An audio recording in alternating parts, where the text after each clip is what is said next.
La seguridad individual ha sido una de las preocupaciones permanentes en la evolución histórica del hombre y las instituciones. ¿Por qué? Porque el hombre trató de salvaguardar su libertad. Y desde tiempos muy tempranos, esa seguridad individual, esa seguridad del hombre estaba en riesgo ante las arbitrariedades del más fuerte y las arbitrariedades del Estado. Del Estado cuando se fue configurando como una idea monárquica absoluta del límite de aquellos que tenían el poder y lo ejecutaban de acuerdo a las arbitrariedades personales. Lo establecía un límite la ley, establecía un marco la ley, pero el Estado y los monarcas traspasaban como querían. En esa cuestión de las seguridades individuales podemos sintetizar el concepto de que nacen para limitar, para poner una barrera a las arbitrariedades del Estado.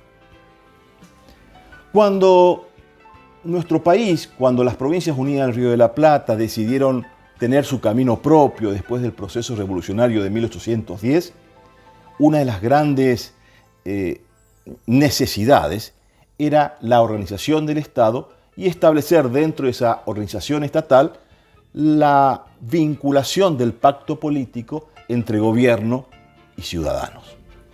Y el rol que tenían esos derechos de los ciudadanos, de los vecinos, era vital reglamentarlas y establecerlas en un contrato social escrito. Y a partir de 1811 en adelante van a surgir una serie de disposiciones que van a entablar, recordar, establecer, sellar aquellas seguridades individuales que son fundamentales para el hombre y que son vitales para la existencia en un pacto político. Por ejemplo, la necesidad de la garantía en juicio, de que para establecer una sentencia debe haber un proceso anterior, de que una persona no puede ser arrestada sin una orden escrita de un juez competente, de un juez natural, no cualquier juez, sino el juez de la jurisdicción. La necesidad de este gran principio que se trabajó con mucho interés y con mucho detalle a lo largo de la historia, la inviolabilidad del domicilio. Qué importante es este principio de la inviolabilidad del domicilio para la garantía de la libertad individual.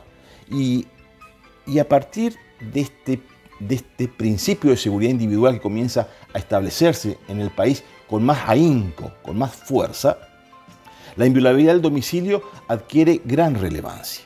Pero no solamente la inviolabilidad del domicilio, sino también la inviolabilidad de la correspondencia epistolar. Todos principios que dejaron su huella y marcarán su camino hasta instalarse definitivamente en la Constitución de 1853, específicamente en el artículo 18.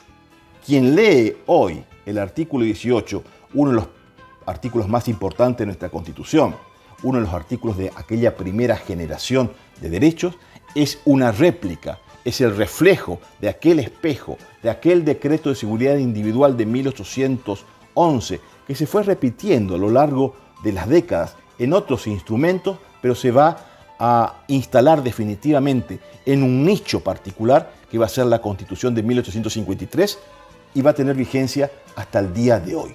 Ese paquete de derechos nos hace libre, nos ejecuta, nos hace visible la libertad, nos garantiza la libertad. Y cuando verdaderamente las instituciones no funcionan, va a ser el primer artículo herido de muerte para que no funcione todo el sistema.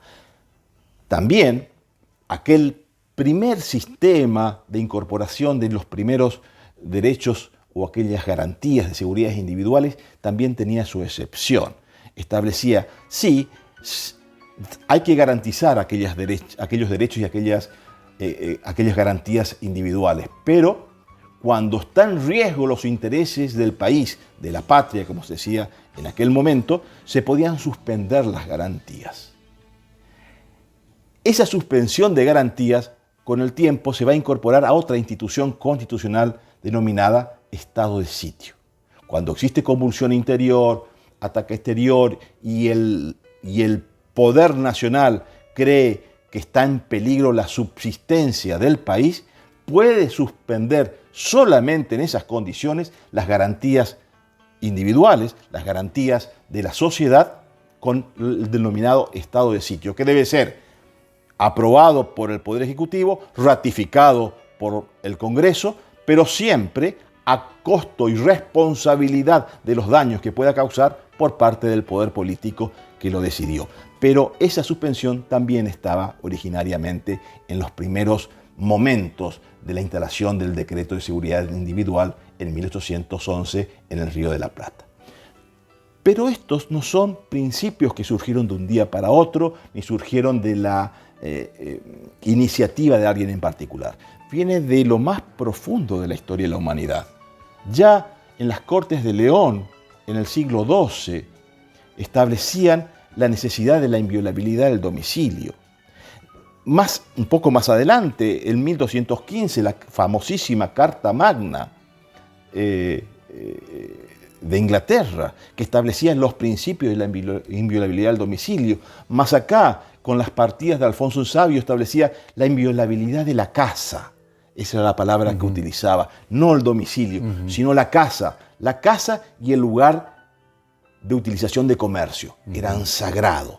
No podía alguien arbitrariamente intervenir en la casa ni en el lugar de comercio, sin orden de un juez o de una autoridad competente que establezca la razón por la cual se pueda intervenir. Había algunos casos de excepción de algunos delitos que sí se podía intervenir sin orden judicial, pero estamos viendo un proceso evolutivo que va a llegar a su punto máximo de perfeccionamiento ya con el sistema republicano a fines del siglo XVIII, principios del siglo XIX. Pero esto viene de lo más profundo de aquel derecho que estamos citando, del derecho castellano, del derecho de los reinos españoles, del Reino de León, del Reino de Castilla, lo que formará aquella cultura que hablábamos en otras oportunidades. Una cultura jurídica, una cultura institucional, un apego a esos valores que hacen a la seguridad individual. Y esa evolución se va a mostrar en nuestra heredad. Somos herederos de aquello. Somos herederos de aquella España, de la inviolabilidad del domicilio de las Cortes de León. Somos herederos de la España de las 7 partidas. Y somos herederos también de aquel sistema que nos hizo único y particular. Por supuesto, en el siglo XIX y en el siglo XX se abonarán con otras ideas venidas de otro lado, como la francesa, la norteamericana, la inglesa, pero todas van a estar formando con esa matriz que es el derecho castellano y el derecho hispano. La libertad era como el nido en el cual era indispensable crecer los primeros años de vida. Con la libertad, pero no, es como que se unificaba la idea de libertad en dos aspectos. En la libertad del Estado, que se luchaba por la libertad política, y la libertad individual, la libertad de la persona, la libertad de poder vivir en libertad, la libertad de poder expresar lo que se siente, la libertad de poder transitar, la libertad de poder sentirse persona humana, siempre, desde luego, con los límites correspondientes, porque todo derecho, detrás de todo derecho, existe una obligación. Y mi obligación está en el derecho del otro.